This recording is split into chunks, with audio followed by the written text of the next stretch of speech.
What happens when the world's greatest assassin dies on Earth and wakes up as a notorious playboy in a crumbling noble family?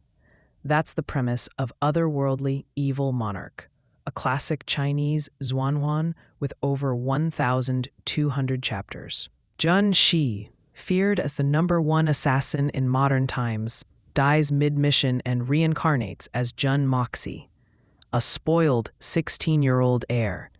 With only an old grandfather, a crippled uncle, and a bad reputation left, he decides to carve his own path, cunning, ruthless, and ambitious.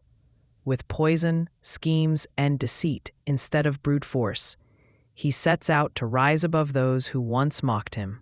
The strongest parts of this novel are in its first arcs, sharp, witty, and full of absurd comedy mixed with ruthless schemes. The author balances emotional, even poetic moments with laugh-out-loud scenarios, often turning swearing and insults into an art form. Jun Mo Xie isn't a brute force protagonist. He survives and triumphs through underhanded tricks, deception, and brains over brawn, which keeps his battles tense and clever. However, the last stretch introduces too many new faces while sidelining beloved earlier characters, making the finale feel uneven.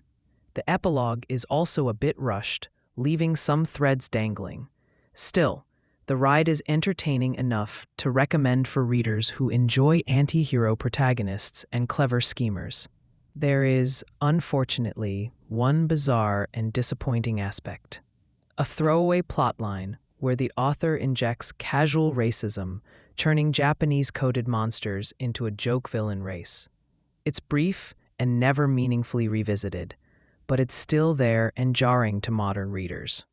If you can look past this, the rest of the novel focuses more on Jun Mo Xie's cunning journey and less on that awkward misstep. Otherworldly Evil Monarch shines in its wit, schemes, and humor, though it loses some steam toward the end.